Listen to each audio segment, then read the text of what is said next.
नमस्कार, कैसे हैं आप सब? मैं गुलशन कुमार, स्वागत करते हैं आपके स्टडी चैनल एग्ज़ाम हाउस पर।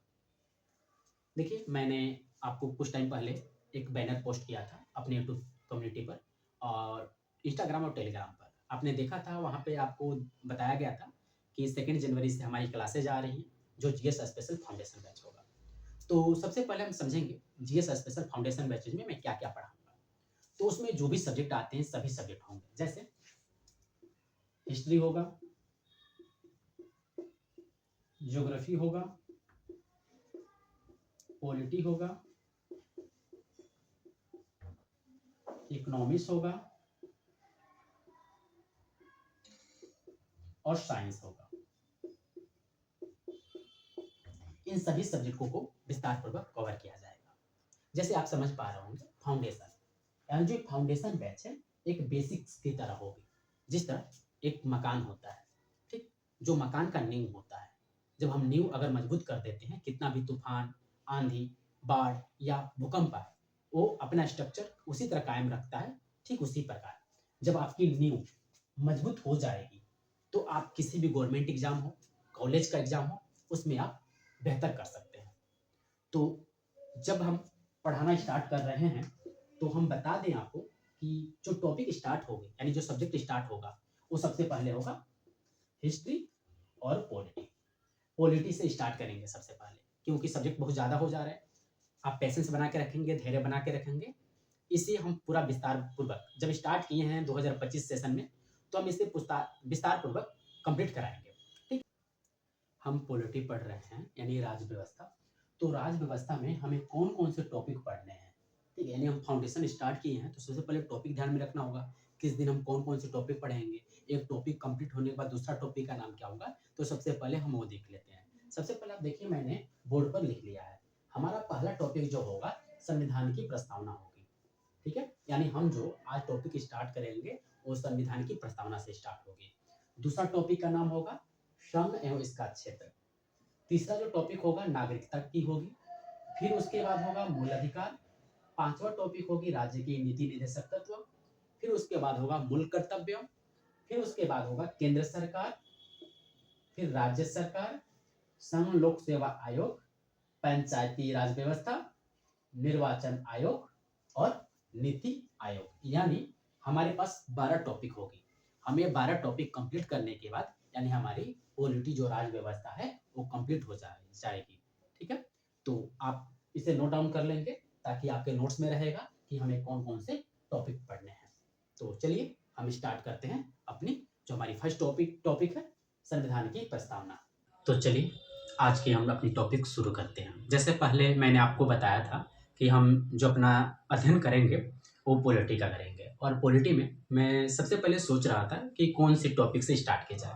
तो फिर मैंने बोला कि क्यों ना संविधान से ही स्टार्ट किया जाए और संविधान का जो बेस्ट इम्पोर्टेंट टॉपिक मुझे लगा वो है आपके यहाँ पे देख पा रहे होंगे प्रस्तावना यानी उद्देशिका। हम इसी से स्टार्ट करेंगे, ठीक है? तो अब चलते हैं अपने टॉपिक की ओर। सबसे पहले पंडित जवाहरलाल नेहरू जी ने 13 दिसंबर 1946 को संविधान सभा में एक प्रस्ताव पेश करते हैं, ठीक है? और इस प्रस्ताव को 22 जनवरी 1947 के दिन संविधान सभा में स्वीकार कर लिया जाता है और इसे ही प्रस्तावना के रूप में जाना जाता है और इस प्रस्तावना के को उद्देशिका के शब्द के तौर पे देखा गया, ठीक? और अब ये प्रस्तावना लिया कहाँ से गया है, तो ये अमेरिका से लिया गया है। जो ये प्रस्तावना है इसकी भाषा और विषय वस्तु किस देश से ली गई है, तो है आपका ऑस्ट्रेलिया। एग्जाम में पूछ देता है कि जो हमारा प्रस्तावना है वो किस देश से लिया गया है, तो आप अमेरिका लगाएंगे। और वहीं अगर एग्जाम में पूछे जो प्रस्तावना यानी उद्देशिका है उसका भाषा और विषय वस्तु किस देश से ली गई है, तो आप हमेशा याद रखेंगे ऑस्ट्रेलिया होगा, ठीक है? फिर हम प्रस्तावना यानी प्रस्तावना है क्या, जैसे आप पढ़ पा रहे होंगे, किताब में भी देखते होंगे, हम भारत के लोग, भारत को एक संपूर्ण, ठीक है, इस तरह से करके आप स्टार्ट होता है, ठीक है? लास्ट में 26 नवंबर 1949 को अंगीकृत अधिनियम में आत्म अर्पित करते हैं पर दंड होता है, ठीक? तो यानी उसी के रूप को यदि आप समझ जाते हैं तो क्या है आपका प्रस्तावना है, यानी आप प्रस्तावना को संविधान की आत्मा कह सकते हैं, संविधान की कुंजी कह सकते हैं। वो पूरे संविधान का एक निचोड़ है, जो किस तरह से शासन व्यवस्था चलती है, किस तरह से हमारे संविधान के आदर्श हैं, उनकी रूपरेखाएं हैं, ठीक है, किस तरह उनका क्या उद्देश्य है, इन्हीं सब चीजों को वो इंगित करता है। तो हम समझेंगे, और सबसे पहले प्रस्तावना को समझने के लिए हमें 3 मुख्य बातों को ध्यान में रखना है। कौन कौन सी है? तो संविधान के स्रोत, स्वरूप और उद्देश्य। यदि हम 3 ये पॉइंट अच्छे तरह से समझ लेते हैं तो हमें हमारी प्रस्तावना बिल्कुल अच्छे तरह से समझ में आ जाएगी। ठीक, तो देखते हैं संविधान का यानी स्रोत क्या है। तो संविधान का स्रोत क्या है? हम भारत के लोग, यानी भारत के लोग का मतलब हम और आप, यानी भारत की जनता। भारत की जनता से ही क्या बनेगा? संविधान बनेगा। और ये संविधान क्या करेगा? एक शासन व्यवस्था आदर्श तौर पर यानी रूपरेखा तैयार करेगा और एक सुचारूबद्ध से क्रमबद्ध तरीके से शासन करेगा। ठीक, यहाँ पे जनता की बात हो रही है। फिर उसके बाद स्वरूप देखेंगे, यानी हमारी प्रस्तावना का स्वरूप क्या है। तो स्वरूप है संपूर्ण प्रभुत्व संपन्न। सबसे पहले इसका अर्थ हमें समझना होगा। इसका अर्थ है कि हमारा भारत जब आजाद हुआ, यानी कहने का मतलब है जब हमने अपना संविधान लिखना स्टार्ट किया, उस समय हमारे संविधान सभा के जो भी मेंबर्स थे, ठीक है, जो भी सदस्य थे, उन्होंने ये डिसीजन लिया कि अब हमारा भारत क्या होगा? संपूर्ण प्रभुत्व संपन्न होगा। यानी कहने का मतलब हो गया कि अब हम किसी बाहरी देश से कोई बाहरी हस्तक्षेप स्वीकार नहीं करेंगे। यानी हस्तक्षेप किस मामले में? तो हमारी जो भारत की रणनीति होगी, कुछ नीतियां होगी, हम कैसे शासन करेंगे, किस तरह से हमारा शासन व्यवस्था होगा, इसमें हमारा भारत खुद डिसीजन लेगा। ठीक है, किसी दूसरे या तीसरे देशों की इसमें कोई भी आंतरिक हस्तक्षेप नहीं होगी।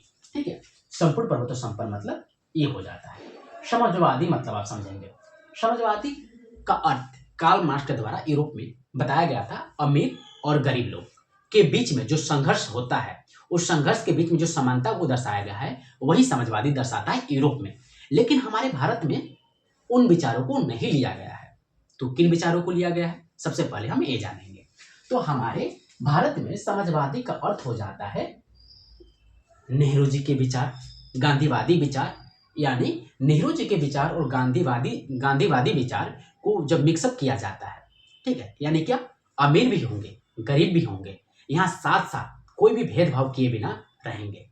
यानी समान अधिकार सभी के लिए होगी, अमीर हो या गरीब हो।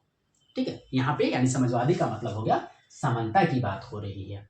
ठीक है, समान अधिकार की बात हो रही है। वही यदि पंथ निरपेक्ष समझेंगे तो पंथ निरपेक्ष का मतलब होता है हमारा जो भारत है, ठीक, इसका कोई भी धर्म नहीं है। यहाँ पे जो भी धर्म के लोग हैं, सभी धर्म के लोग बराबर हैं, आपस में इक्वल हैं। इनमें कोई भी भेदभाव नहीं किया जाएगा धर्म के आधार पर। ठीक है, पंथ निरपेक्ष का मतलब यही होता है। फिर उसके बाद है लोकतंत्रात्मक, यानी जहां पे लोगों का शासन है। ठीक, अब फिर उसके बाद जैसे लोकतंत्रात्मक मतलब जहां पे लोगों का शासन हो। यदि हम यहाँ पे अब्राहम लिंकन साहब का अगर विचार देखें, जहां पे लोगों का, लोगों के लिए, लोगों के द्वारा शासन किया जाता है, वो लोकतंत्र कहलाता है। ठीक है, तो इसी व्यवस्था की बात की गई है यहाँ पे। ठीक है, यहाँ पे जो शासन होगी लोगों के द्वारा होगा, लोगों के लिए होगा और लोगों के द्वारा होगा। तो हम गणतंत्र देख रहे थे, यानी गणराज्य। गणराज्य का मतलब समझिएगा, गण मतलब जनता, राज्य मतलब कोई देश या विरासत की बात हो रही है। ठीक है, तो यानी कहने का मतलब हो गया लोकतंत्र और गणतंत्र में आप दोनों का मतलब सेम ही समझ रहे होंगे। दोनों का मतलब सेम तो है, लेकिन इसमें कुछ भिन्नताएं भी है। कहने का मतलब हो गया यानी यहाँ पे जो शासन होगा, संवैधानिक पद पे जो व्यक्ति होंगे, ठीक, वो किसी निश्चित अवधि के लिए जनता के द्वारा चुन के आएंगे। ठीक, वो वंशानुगत नहीं होगा। यहाँ पे ये बात की जा रही है। फिर हम देखेंगे स्वरूप के बाद उद्देश्य की, यानी उद्देश्य क्या है। जो हमारा प्रस्तावना है, संविधान का प्रस्तावना, उसका उद्देश्य क्या है। तो उद्देश्य यही है न्याय। न्याय की बात करता है। तो किसकी न्याय की बात की जा रही है? सामाजिक न्याय की बात की जा रही है, आर्थिक न्याय की बात की जा रही है और राजनीतिक न्याय की बात की जा रही है। कभी कभी एग्जाम में क्वेश्चन पूछ देता है कि हमारा संविधान किस न्याय की वकालत नहीं करता है। तो आप देख पा रहे होंगे यहाँ पे आपको 3 नजर आ रहा होगा, सामाजिक, आर्थिक, राजनीतिक। तो ये ऑप्शन में रहेंगे और साथ साथ में आपको एक ऑप्शन और दे देगा, धार्मिक न्याय। तो आप कौन से पे टिक लगाएंगे? तो धार्मिक न्याय। यानी कहने का मतलब हो गया हमारा जो संविधान है 3 न्याय की बात करता है, सामाजिक, आर्थिक और राजनीतिक। फिर उसके बाद हमारा उद्देश्य क्या है संविधान का? तो स्वतंत्रता, सभी की स्वतंत्रता हो, ठीक है।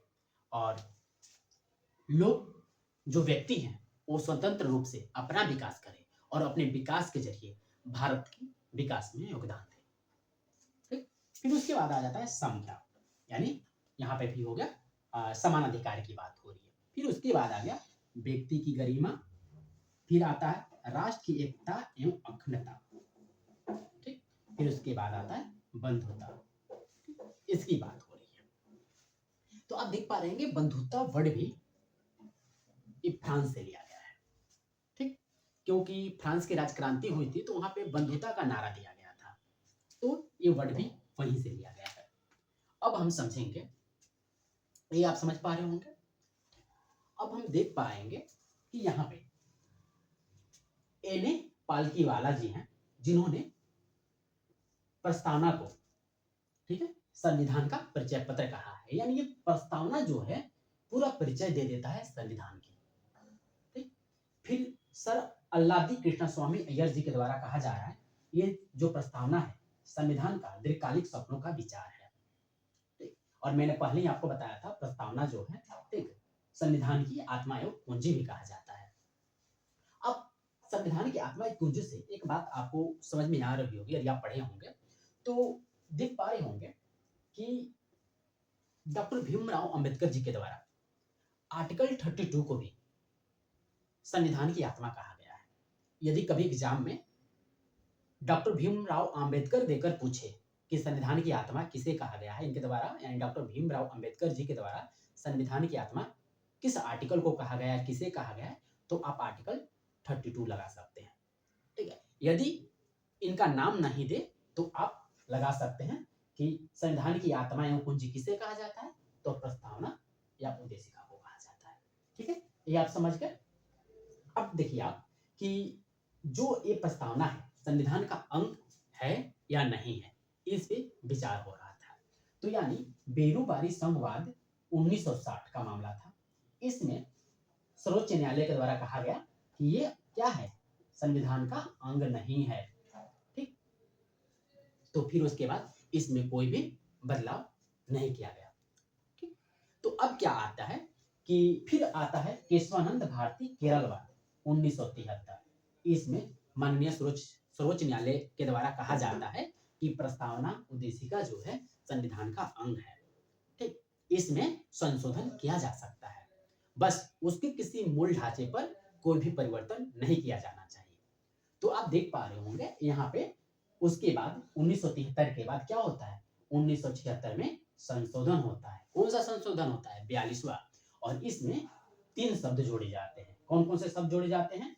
समाजवादी, पंथ निरपेक्ष और अखंडता। एग्जाम में पूछ देता है किस संविधान संशोधन के द्वारा समाजवादी, पंथ निरपेक्ष और अखंडता शब्द जोड़ा गया, तो आप बता सकते हैं 42वां संविधान संशोधन द्वारा 1976, ठीक है। ये रहा आज का टॉपिक, हमारा इतना ही रहा। फिर हम आगे मिलेंगे किसी नेक्स्ट वीडियो में, जो जैसे मैंने पहले भी बताया था आपको कि जो भी हम पढ़ेंगे बेसिक से पढ़ेंगे। अभी हमारा प्रस्तावना कंप्लीट नहीं हुआ है, कुछ टॉपिक्स रह जा रहे हैं, हम उसे नेक्स्ट लेक्चर में समझने की कोशिश करेंगे। मैं प्रयास करूंगा जो यहाँ पे मैंने संक्षिप्त में लिखा है इसको पूरा लिखकर मैं समझा दूं, ताकि आपको और बेहतर तरीका से समझ में आ जाए, ठीक है। यदि आपको वीडियो अच्छी लगी हो तो लाइक कीजिएगा, अपने दोस्तों के सर्कल में शेयर भी कीजिएगा। चलिए, धन्यवाद।